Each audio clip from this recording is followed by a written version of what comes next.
I am Linda van Talbek from Biz News. Well, Ari Kruger is the writer and director of the first ever South African original film by Amazon Video. And the film he directed is a crime comedy called The Shakedown. Well, I watched it last night, absolutely loved it. And with me in the studio is Ari, who is also the co-founder of Sketchbook Productions. Hi, Ari. Welcome to Biz News. Thanks, Linda. Thanks for having me here today. Can you tell us about The Shakedown? What it's about without, people might not have watched it yet, without giving away the plot. So it's a crime comedy. It's about a very well-respected medical aid / insurance broker who lives in Cape Town, and he has gotten himself into hot water because he's having an affair with his physiotherapist. And when he breaks up with her and she gets upset and decides to extort him, he decides to go to his brother, who is his black sheep brother, who's in the underworld, to help him make the problem go away. And then things just kind of spiral out of control from there. And the next thing, this very kind of well-to-do guy has a whole criminal underworld after him. And it's a crime caper. And it's fun, it's got comedy, and it's also got a lot of heart. Well, the characters are quite interesting. You've got this Jewish family, and you've got these two criminals that are really, really funny. Tell us a little bit more about them. Well, I am quite inspired generally just by characters in South Africa, as well as characters that you kind of find in the underworld of South Africa as well. So I just drew a lot of inspiration from real life, and people around me, people that I've kind of seen out there in the public sphere.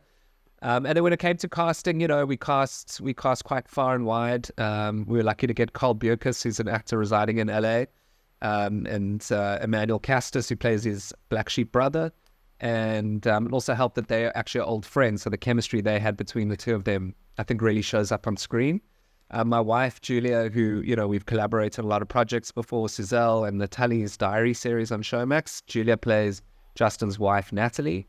And then when it came to casting the gangster characters, it was a lot of fun there, especially casting someone like Jack Parrow to play one of the bumbling assassins, Mikey, who I think really shines in this role and in this film.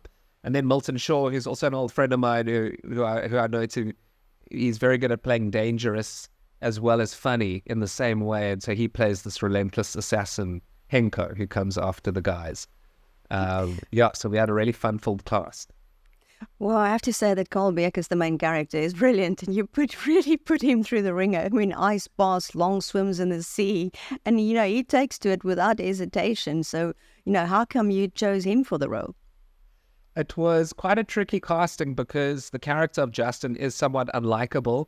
Right up front, we establish he's having an affair, and, getting an audience behind a character like that and still wanting to root for him throughout the film was something that we really considered.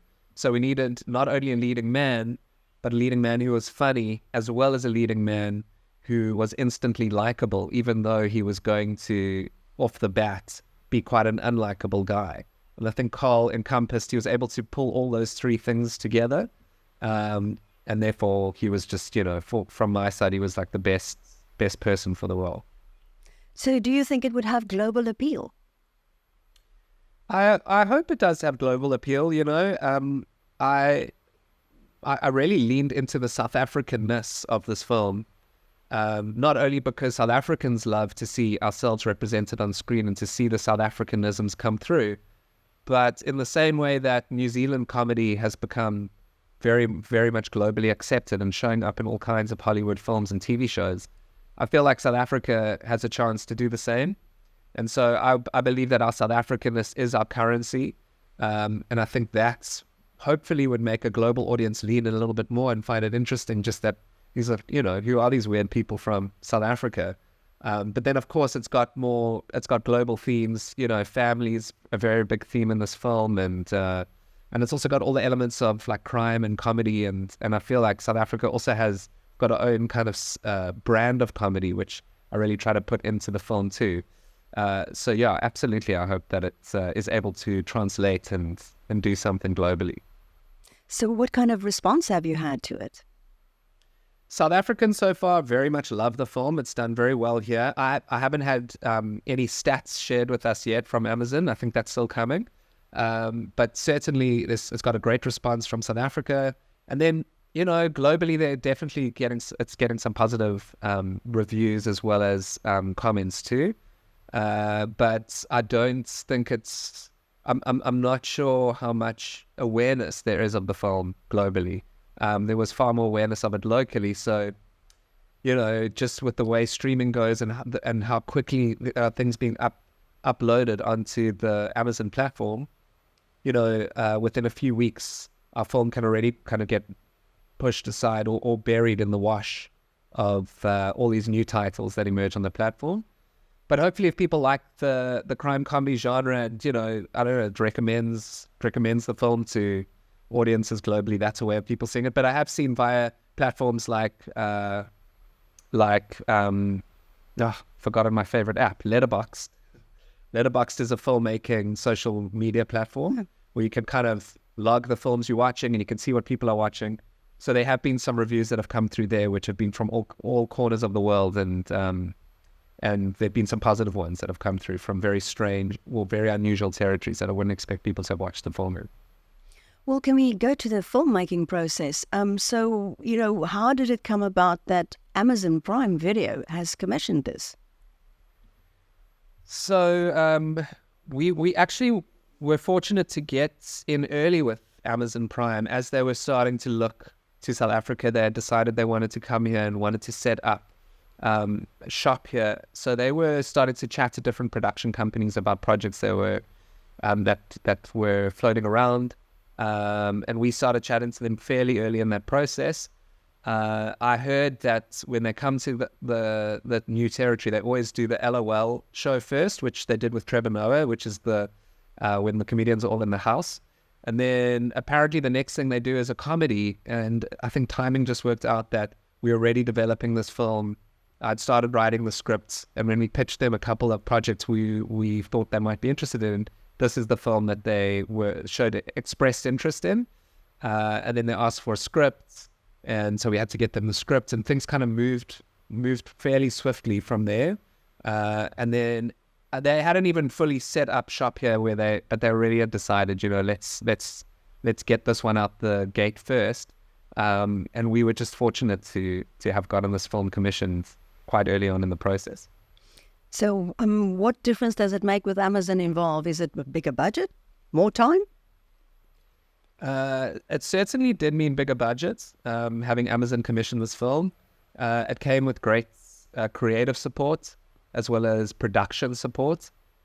They hired a local team, and they hired the best of the local people that were working at different companies. They assembled a really strong team here, who we were fortunate enough to work with. So, as I said, both creatively, having Kay-Ann Williams, who was the head of the local titles in South Africa, and Irfan Fredericks, who was head of production.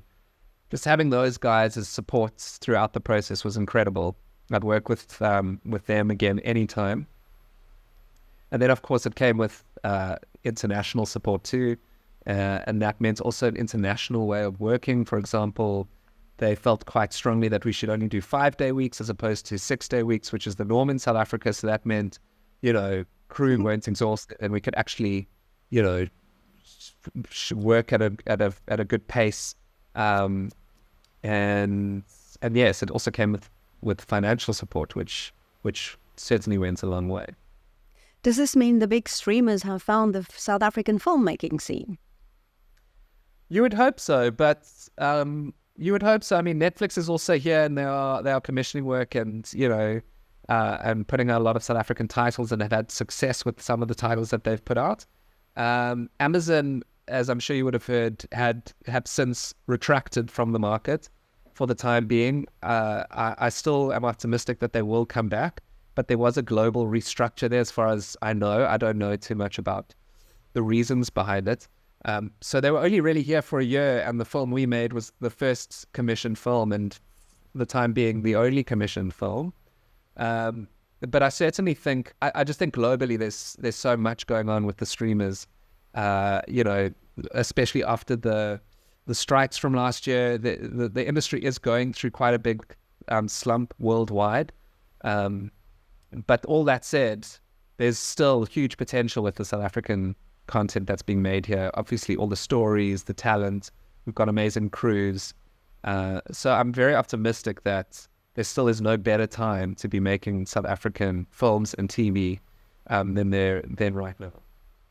Well, this was shot in Sea Point in Cape Town. So is there a preferred location for you? Cape Town seems to be a big one for filmmakers in South Africa, but also when they from overseas. Yeah, I mean, I live in Cape Town, and so that's why a lot of our work, we shoot in Cape Town. And then just with this film being set, being kind of judo-centric and set in a Jewish community, the Fresno community specifically just felt right for the setting for this film, and it's also very beautiful and looks great on screen, and has a cosmopolitan feel to it. So certainly it felt right for this picture. But yeah, Cape Town and South Africa in general offers, internationals a huge range of locations that they can shoot in. So they can come here and shoot Cape Town for London, or go out into amazing nature and natural locations that we have, and use that to double up for other locations that they would be shooting in around the world. So yeah, we do offer a huge amount in South Africa, and then of course it just all looks so beautiful when put up on the screen. Well, is the environment friendly in terms of regulations for filmmakers like you? I think so, yeah. From my experience, certainly there's an openness, and I think South Africa realize how valuable it is to attract international productions to South Africa. There are huge shows being shot here at the moment. We've also got a big film studio in Cape Town, which is, booked out for years as far as the wall, at least the last thing I heard, it was extremely booked up. And yes, there's also a rebate option, which, South Africa has offered for years. I can't speak too much about it. I tend to work more locally. But certainly from what I've heard from international commercials that come here, as well as international long form, it's a huge industry here in South Africa. So for Sketchbook, what have you found works the best? Because a film is quite intense. Or do you find doing but a shorter a series, something for television? What works the best for you? To be honest, we've kind of done it all now. I mean, we started very much with the Siziphiwe web series, and that was specifically for YouTube, and we found a lot of success in that. Then we went on to make a TV show with Showmax when they were first streamer in South Africa. We did 3 seasons of Ntlaningeshe's Diary with them, and then now we've done the movie with Amazon, and in between we've done all kinds of content, a lot of commercials. But I would say from our side, what works for us and what we specialize in is generally comedy. And comedy and characters. There is a South African flavor to all the work that we make. So we found the more niche you go, the more it resonates with South Africans, and the more it actually tends to resonate internationally as well. So from our side, we really just imagine continuing along this trajectory of making very South African style work that is comedic, but that does come with a global appeal. I've seen in some advertisements that you made as well. Often when I look at advertisements overseas, I just think they can't do it like South Africa, and they don't do humor like us. They're sort of very serious, and it's a lot of ads you just want to switch off. So do you think we have a unique brand of humor that we can sell? I do think so. I think that South African humor comes through very much in the characters. We're obviously a very diverse nation, and with that comes a huge diversity, a range of diverse characters. I think we're good at laughing at ourselves, and I think when it comes to slang and vernacular, we've got very hyper-local ways of expressing ourselves, and it's funny, and in some ways, and I think that South Africans love to see that reflected on screen. But then I think internationally as well, people are leaning in and saying like, well, what does lekker mean? And, why is he calling him brew? And it's these kind of hyper-local things which, I just feel are our currency. And then I think we've also advanced and matured from the Leon Schuster days of being extremely slapstick. I do think that there has there has been an evolution of South African comedy. You certainly feel that in the commercials that South Africa makes. Like, I think that there's a maturity now to the humor, and I feel like we really can compete on a global stage as far as comedy is concerned. Anything else you would have liked to add apart from telling people come and watch this film? It is really amazing. No, I would just say go check out the film if you haven't already. It is streaming on Prime Video. And just to be clear, even though Amazon may have stopped commissioning for now, Prime Video is still very much accessible, and people can access the film in South Africa as well as around the world. So go check it out. It's a fun local film, and I hope you guys enjoy it. Thanks, Ari Kruger. Thanks for speaking to us. Thanks so much, Linda.